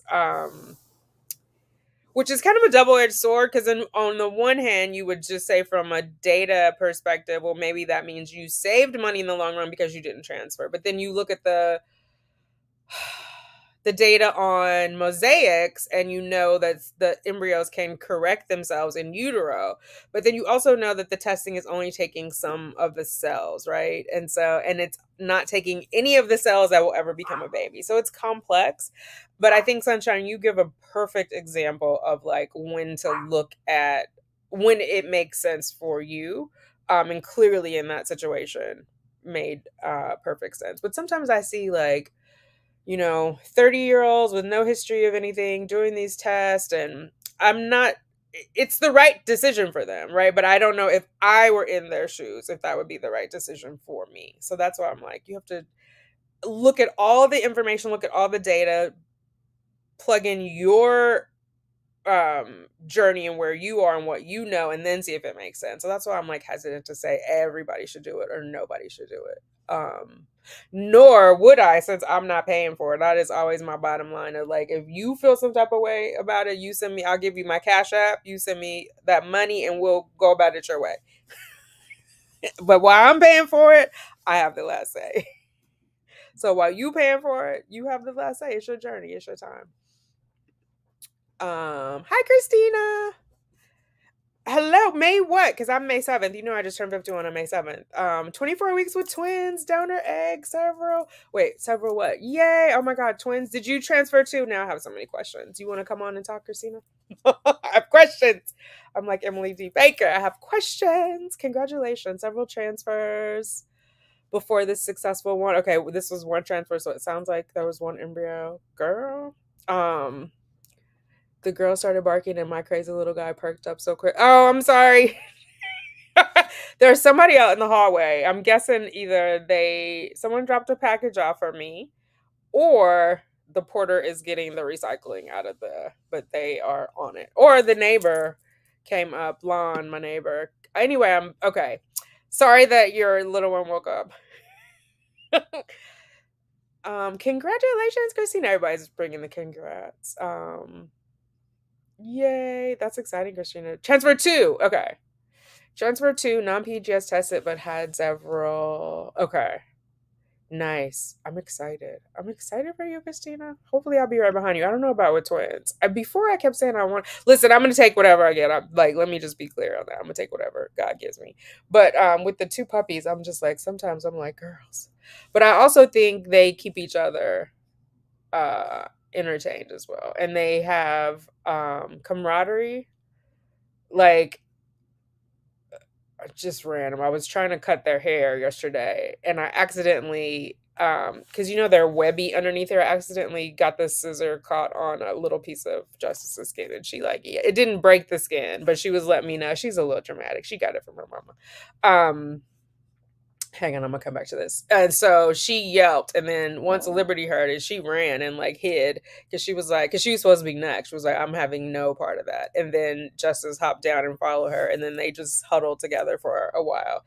And even when I went to reach for them, because normally they're super lovey, or if I get one over the other, they'll be like, "It's my turn." They were like, "No, we are not having it." So I do like that. But they are a lot, so I can't imagine two little ones. But I'm excited for you, Christina.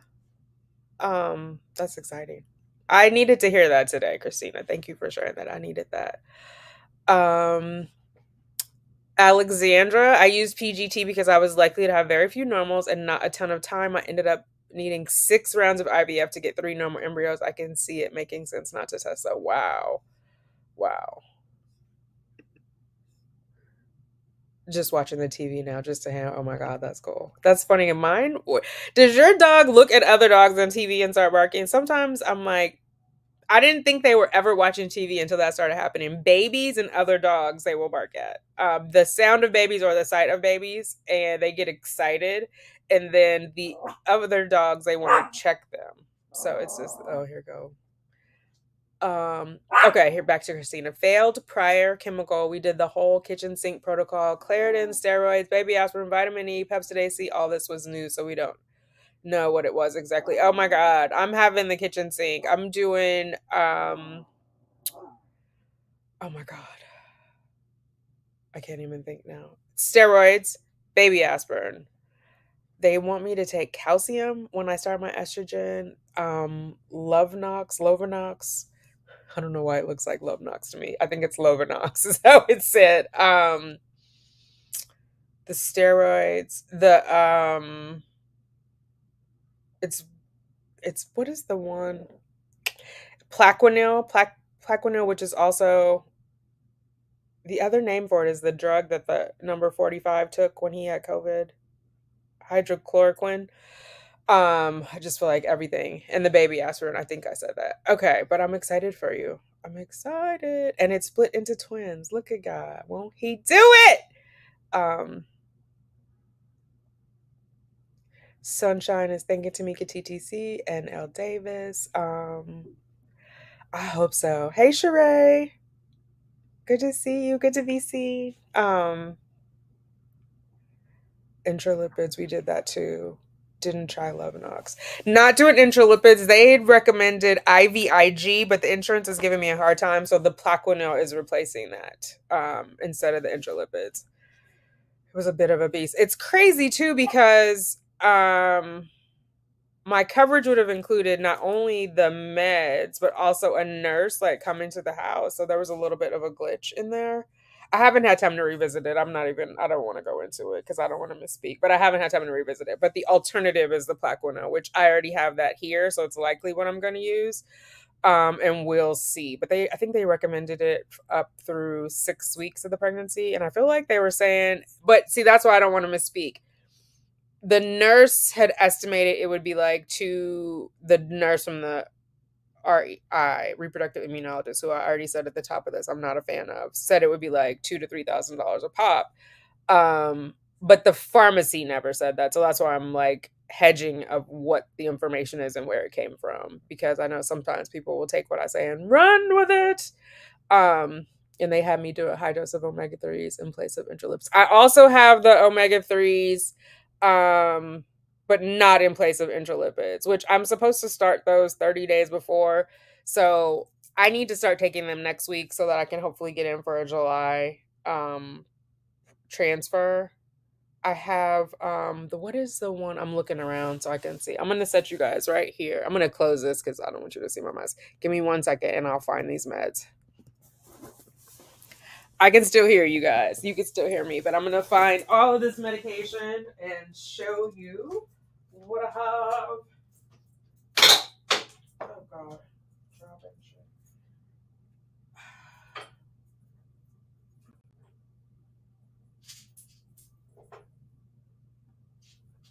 Prednisone.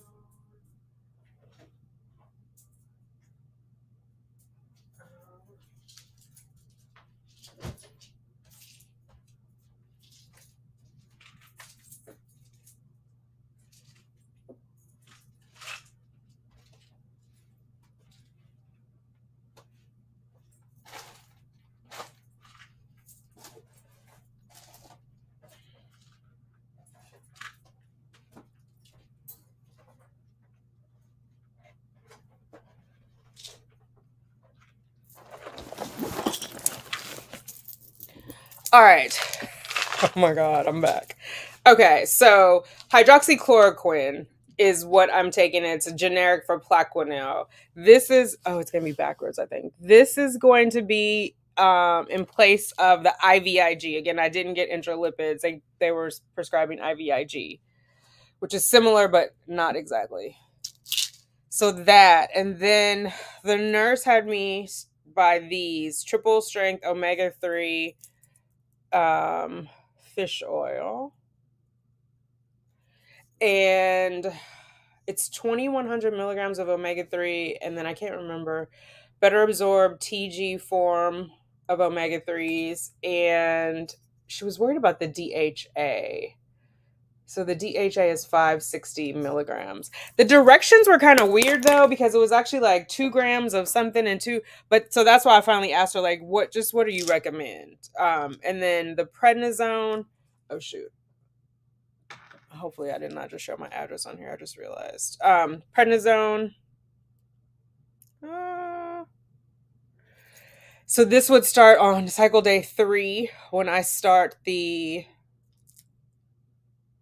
progesterone. No, oh my god. Estradiol. Also, when I start that, they want on cycle day 3 to take the calcium, slow cal release, which I don't technically think has anything to do with pregnancy, but is more the word about my bones. Oh god, I lost it. Okay. Also folate. I was told to take folate. I have a prenatal on top of this, but the folate. Baby aspirin, which was already told to me by the maternal fetal medicine doctor, but they reiterated to continue that, not to discontinue it. And then the Lovenox, which this is the generic. I don't know how to pronounce that, but there it is. So that, which I'd actually posted this on Instagram, and now that I know what the fuckery was, the Miss Joanna had it taken down because it was alleged that I was selling it. I was selling drugs on the internet. Like I had posted that and then put stuff in people's DMs. There was a whole appeal process on IG, and I was just like, this is stupid. Why would I be selling drugs? Anyway, so that, I think that was it. I have a video coming up. I haven't looked at this in a minute, so I think that is what all that I have for the immune protocol. But again, I'm not having a good experience with the nurse. Well, I had started taking them in March when I thought I was going to be doing late April, early May transfer. But then when I had to go to California, I didn't take any of the meds. And then I just came back and I was not feeling like up for any of it. And I was dealing with my own struggles about death and life and everything else because I went for the funeral. And so I just got to get my head back in the game. I think if I can get a week of getting my house clean, keeping it clean, doing yoga, doing meditation, like getting back into my norm or some semblance of normalcy, then I'll be ready to tackle that. So yeah.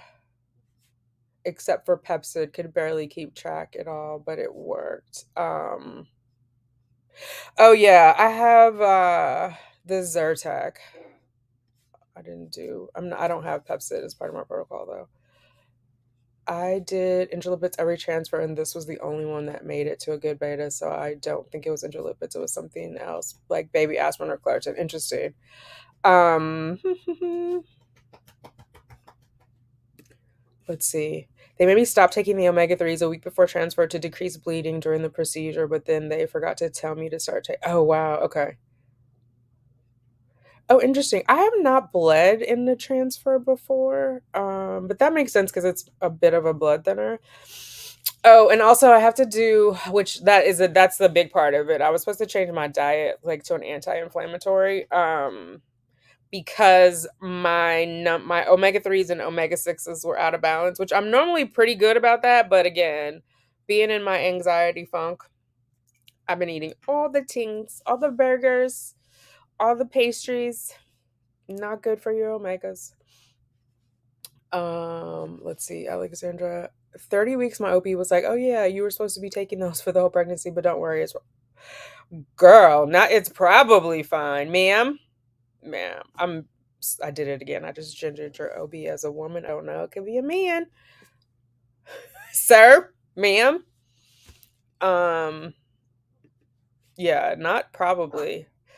That's not what you want to hear, but I'm glad everything is working out. Even if you make mistakes, it can still work. It's easy to get anxious about every little part of this insane routine. Yes. And that's the thing too, Alexander, because my anxiety is so bad, I can over fixate on things. That's why I know I'm getting closer, but like March, April, I was not in the right frame of mind to go into a cycle. It was just gonna be too many things. And then I get nutty when I start doing the progesterone injections and all that. So it's just like, oh my God, you know, you have to be mentally prepared to go on a cycle, just to go through one, all the hormonal changes, remembering all the details of what you have to take every day, and then being prepared for the results. Like the 2 week wait is torturous. You got to be mentally prepared before you start the cycle. You got to be mentally prepared. Oh, nice. Are perfect and the same. I was on this one too. Okay, yay. So we'll see how it goes. I'm happy for you, Christina. That's super awesome. Yeah, it's been a long, long journey. Wait, how far along are you? So you did your transfer before your 51st. I started to, but again, I was targeting doing it before my 51st just for the sake of saying I did it before my 51st. So that's when I knew I was like on the wrong track. On the wrong track. Okay, ladies. It is 12:41. I have not eaten a stitch. I've had a lot of coffee. I can feel it racing through my veins. I'm gonna go get some food racing through my belly. Thank you, Christina. Don Hodges. I think schools figure the parents should talk to their children. Yeah, it's a little weird. Oh, it was January 14th. Okay, congratulations, Christina. Thank you. It's a little weird because if that's what the schools think, then like my mom got pregnant at 17. So you want the teenager, like the teenage mom to be explaining to their, like, you know what I mean? Maybe she wasn't paying attention in class and there weren't parents involved. It was just my mom. She was a single mom. So I think there's a little bit of a fallacy in that, because that assumes that the parents know.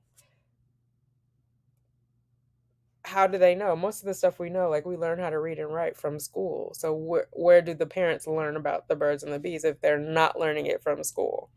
Unless everybody is homeschooled, then that's a whole other thing. But I feel like, I don't know. Yes, probably is a cuss word to me too. If a doc says probably, I want to scream, right. It is a trigger word. Absolutely, Alexandra. I agree. All right. I'm really saying goodbye this time. I'll be back. If I find it in my heart and soul, I will edit this other video about my full protocol and my conversation with my doctor. I'm gonna edit it. If I find it in my heart and soul to edit it this week, I'll do it. Next week is a 3-day weekend, Juneteenth. Woo! So maybe I'll do it then. We'll see. Um, Nova Scotia. You left Tennessee? Awesome. Okay. Yes. I would say we should have done it today, but next time I'll just drop a link in there. The only thing is you have to have your camera on. Bye T. You take care too. You have to have your camera on so we can see each other and the fam can see you. And then yeah, we should definitely do it. I definitely have ideas, questions, thoughts. But most importantly, I have all love and congratulations for you, Christina. It's so awesome. Woo! All right, y'all. I'll see you later. Please don't forget to like on your way out. You're all subscribed if you're in the chat, but if you're watching and you haven't subscribed, what are you waiting for? Join the fun. That Canadian healthcare. I know that's right, girl. Well done. Well done, Mama. See you guys later. Bye.